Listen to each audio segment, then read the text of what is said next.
मेरी बातों को ध्यान से सुनो और समझो। यहाँ जितने बच्चे बैठे हैं तुम सब बेटा,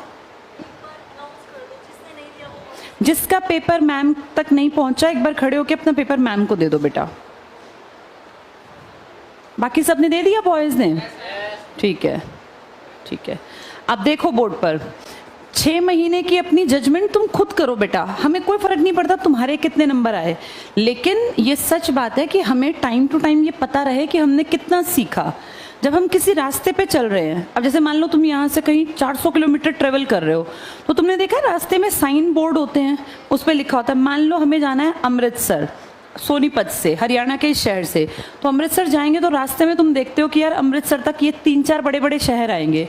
तो जब एक शहर आता लगता है चलो कुछ रास्ता कवर हो गया, फिर दूसरा आता है चलो आधा रास्ता कवर हो गया, चलो हम पहुंचने वाले हैं, अब हम पहुंच गए। मन को एक शांति मिलती है ना जितना डिस्टेंस हम ट्रेवल करते हैं।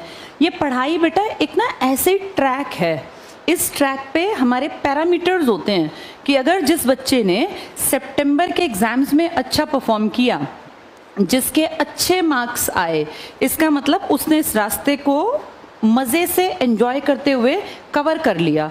जिसके मार्क्स कम आए, इसका मतलब उसने कहीं ना कहीं कमी छोड़ दी। अब नुकसान पता है क्या होगा? इस 6 महीने के बाद अब जो अगले 6 महीने हैं जिसमें तुम अगली क्लास में जंप करने की स्टेज पे आओगे, वो पढ़ने में मुश्किल लगेगा अगर तुमने ये 6 महीने नहीं पढ़े होंगे।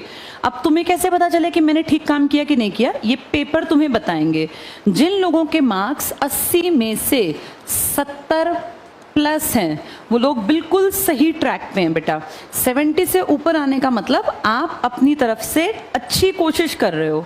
जिन लोगों के 70 से ऊपर आते हैं, इसका मतलब होता है कि वो टीचर की बातों को ध्यान से सुनते हैं और घर जाके काम करते हैं।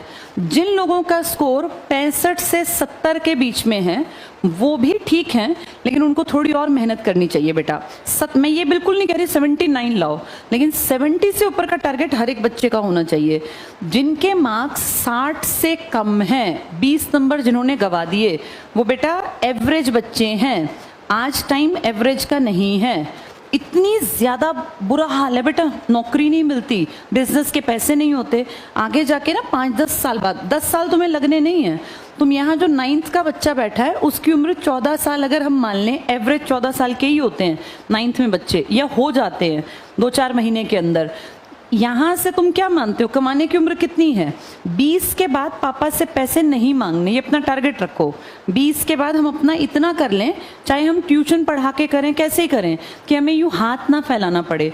ये गलत होता है बेटा। ये जैसे एक होता है सेल्फ रिस्पेक्ट, ये अपने आप फील करो कि मैं 20 के बाद पापा से पैसे नहीं मांगूंगा या मांगूंगी। जो यहाँ 12th के बच्चे बैठे हैं, उनकी एज 16 प्लस मिलेगी, 17 के इर्द गिर्द। या तो वो 17 के होने वाले हैं या हो जाएंगे। उनके पास सिर्फ 3 साल बचे हैं। इन 3 सालों में क्या तुम्हारे अंदर इतनी स्किल्स हैं कि तुम पैसे कमा पाओ? अगर नहीं तो तुम ट्रैक पे ठीक पे नहीं हो। अब सीखा कैसे जाता है? सबसे बढ़िया सीखने का टाइम होता है बेटा 9th, 10th, 11th, 12th। इसको मैंने क्यों कहा सबसे बढ़िया सीखने का टाइम? क्योंकि ना हमारी बॉडी की कुछ नीड्स हैं। जैसे खेलना एक बेसिक नीड है। कभी भी देखना बहुत छोटा बच्चा बैठा नहीं रहेगा, वो खेलेगा।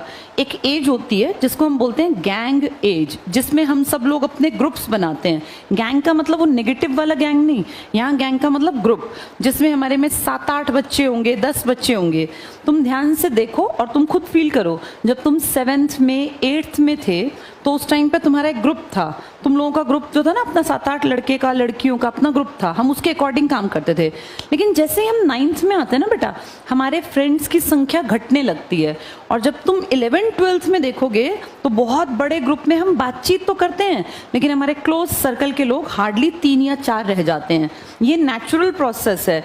कभी भी 11th क्लास में ऐसा नहीं हो सकता कि हम 20 बच्चों में अपनी कोई पर्सनल बात रख रहे हैं। नहीं, आप जिनसे पर्सनल बातें करते हैं ना, वो हार्डली 3-4 बच्चे होंगे, या हो सकता है 1-2 ही हो, क्योंकि उस स्टेज में जाके आपकी बातें अलग होने लगती हैं।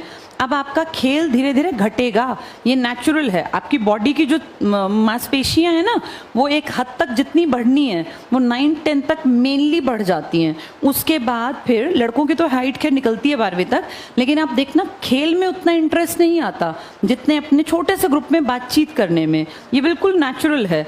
7वीं 8वीं के बच्चे पागलों की तरह भागेंगे, इसमें कॉरिडोर्स में टक्कर खाएंगे, गिर जाएंगे। 12वीं का बच्चा तुम्हें भागता नहीं दिखाई देगा, देखा है 12वीं के बच्चे नहीं भाग रहे हैं, वो अपना ग्रुप सा बना के चल रहे होते हैं।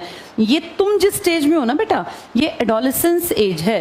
एडोलेसेंस एज में हमें करियर की तरफ मुड़ना होता है कि अब मेरा भविष्य क्या होगा। तुम में से कुछ लोग तो समझदार हैं, जिनको एक अच्छा माहौल मिला, जिनके पेरेंट्स उनकी टाइम टू टाइम काउंसलिंग करते हैं, लेकिन बहुत सारे इंडिया में ऐसे परिवार हैं जिनको काउंसलिंग का पता ही नहीं है। हम खुद भी अगर देखें तो हमारे पापा मम्मी के टाइम में लोगों को पता ही नहीं था। आज सबसे बड़ी ज़रूरत है, जब बच्चा 9वीं से 12वीं के बीच में हो तो उसकी टाइम टू टाइम काउंसलिंग की जाए। आपकी एज सबसे इम्पॉर्टेंट पड़ाव है, आगे के 50 साल कैसे होंगे, क्योंकि इस एज में हमारी ज़िंदगी में ना बेटा 2 रास्ते अलग दिशाओं में चलते हैं।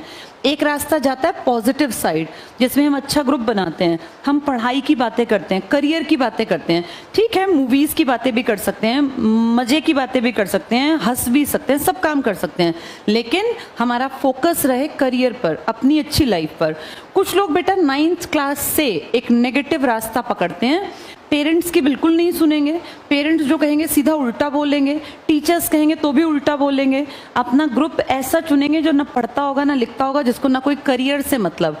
पेरेंट्स के साथ साथ टीचर्स को भी वो एक ही उसमें रखते हैं कि भैया जब हम पेरेंट्स की इज्जत नहीं करते हम टीचर्स की भी क्यों इज्जत करें।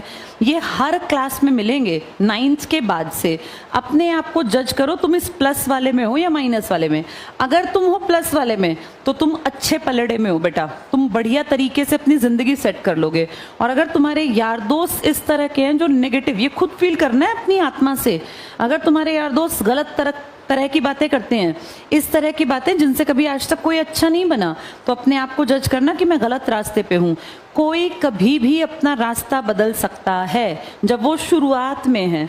अगर उसको गंदगी में मज़ा आने लग गया ना, फिर वो रास्ता नहीं बदल पाएगा। ये लड़कियों के लिए भी है बेटा, हम सबकी लाइफ में दोनों रास्ते आएंगे, पॉजिटिव भी और नेगेटिव भी।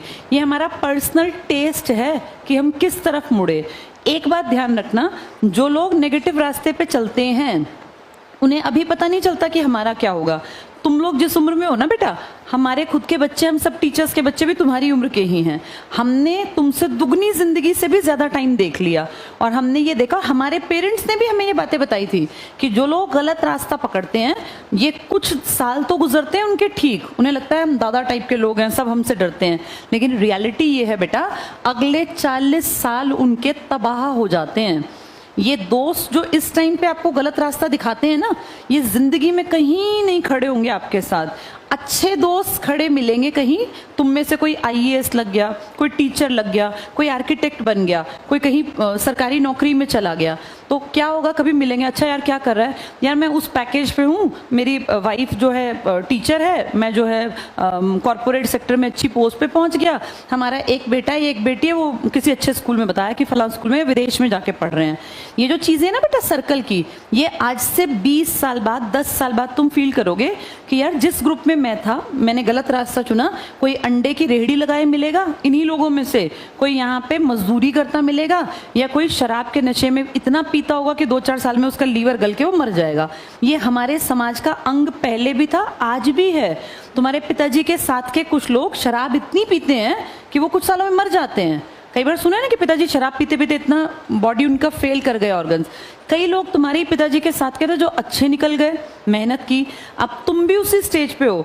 कुछ लोग पॉजिटिव रास्ता पकड़ेंगे, कुछ नेगेटिव। पॉजिटिव रास्ता पकड़ने वाला क्या होगा, हंसना बुरी बात नहीं है, हंसना चाहिए, मजे करने चाहिए, पर किस टाइम पे मुझे हंसना है, टीचर की कौन सी बात मेरी जिंदगी को बदल सकती है, ये जजमेंट करनी आना बहुत जरूरी है बेटा।